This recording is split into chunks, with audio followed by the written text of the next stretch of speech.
पानी हम सब जानते हैं, हर जगह है। हम इसे पीते हैं, इसमें खेलते हैं, लेकिन क्या हम सच में जानते हैं कि ये कितना अजीब है?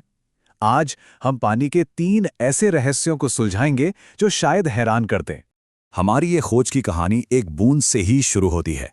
तो चलिए पानी के इन रहस्यों की तह तक चलते हैं। ये है आवरी और थिरव। गर्मी की एक दोपहर है और बस शिकंजी पीते पीते उनके दिमाग में एक ऐसा सवाल आया जो हमें पानी की एक अनोखी दुनिया में ले जाएगा। थिरव ना अपने ग्लास में उस बर्फ को देख रहा है और सोच रहा है कि भाई ये जो बर्फ है और ये जो पानी है, क्या ये 2 अलग-अलग चीजें हैं? और बस यहीं से शुरू होती है हमारी पहली पहेली।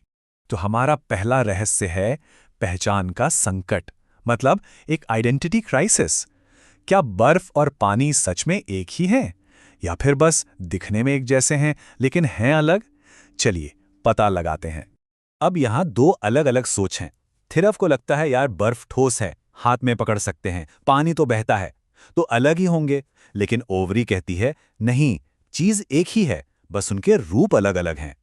तो कौन सही है, आवरी या थिरव? और इसका पता कैसे लगाएं? देखिए, साइंस ना सिर्फ अंदाजा लगाने का नाम नहीं है, ये तो एक्सपेरिमेंट करके सच का पता लगाने के बारे में है। इसका जवाब ना एक बहुत ही सिंपल से टेस्ट में है। सोचकर देखिए, अगर हम एक बर्फ का टुकड़ा बाहर रख दें तो क्या होता है? धीरे धीरे वो पिघलकर पानी बन जाता है। हमने कुछ मिलाया तो नहीं, ना ही कुछ निकाला, सिर्फ उसका रूप बदल गया। और यहीं पर हम विज्ञान के एक बड़े कॉन्सेप्ट पर आते हैं, स्टेट्स ऑफ मैटर, यानी पदार्थ की अवस्थाएं। मतलब सीधा सा है, बर्फ और पानी एक ही चीज हैं, बस उनकी स्टेट अलग है, एक सॉलिड है तो दूसरा लिक्विड। तो लीजिए, पहला रहस्य तो सुलझ गया। थिरव को अब समझ आ गया है कि आवरी बिल्कुल सही थी।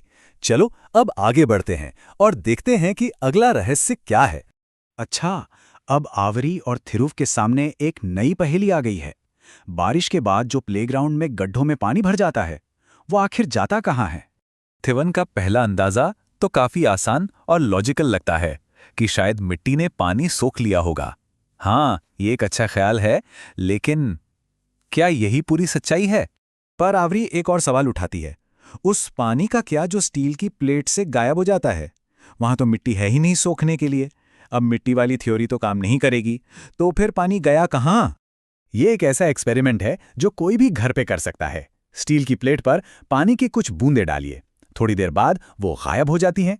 मतलब साफ है कि वो नीचे तो नहीं गया, तो फिर गया कहाँ? इस गायब होने के करतब का एक साइंटिफिक नाम है इवैपोरेशन, यानी वाष्पीकरण। होता यह है कि तरल पानी गर्मी से एक ऐसी गैस में बदल जाता है जिसे हम देख नहीं सकते। इसे कहते हैं वाटर वेपर या जल वाष्प। और पता है, ये हमारे चारों तरफ हवा में हमेशा मौजूद हैं। और मजेदार बात यह है कि हम इस इवैपोरेशन को हर रोज अपने आसपास होते देखते हैं। रस्सी पर गीले कपड़ों का सूखना, या जो पोछा लगता है तो फर्श का सूख जाना, ये सब इसी का तो कमाल है। पानी कहीं जाता नहीं, बस अपनी स्टेट बदल लेता है।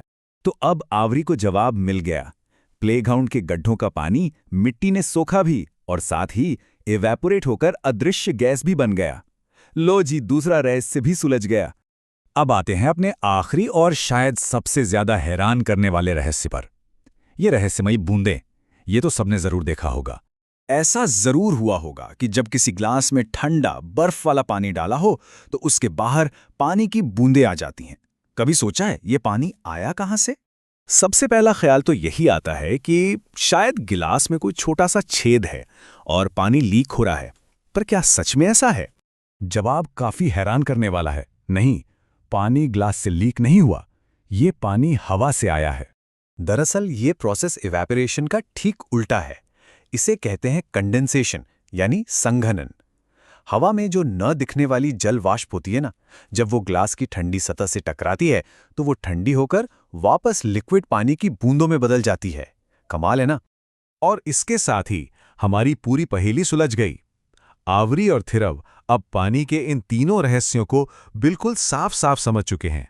तो हमने देखा कि पानी कोई आम चीज नहीं है, ये तो लगातार अपना रूप बदलता रहता है। चलिए इन सब बातों को एक साथ जोड़कर देखते हैं। ये टेबल दिखाती है कि कैसे पानी लगातार सॉलिड से लिक्विड, लिक्विड से गैस और फिर गैस से वापस लिक्विड में बदलता रहता है। पता है, ये एक साइकिल है जो कभी खत्म नहीं होता। और हमारी धरती पर लाइफ के लिए ये बेहद जरूरी है। और ये सब हमें एक बड़े ही मजेदार सवाल पर लाकर छोड़ता है। अगली बार जब पानी की एक बूंद, बर्फ का टुकड़ा या भाप को देखें तो ये सोचना कितना दिलचस्प होगा कि ये कहाँ से आया है और अब ये आगे कहाँ जाएगा।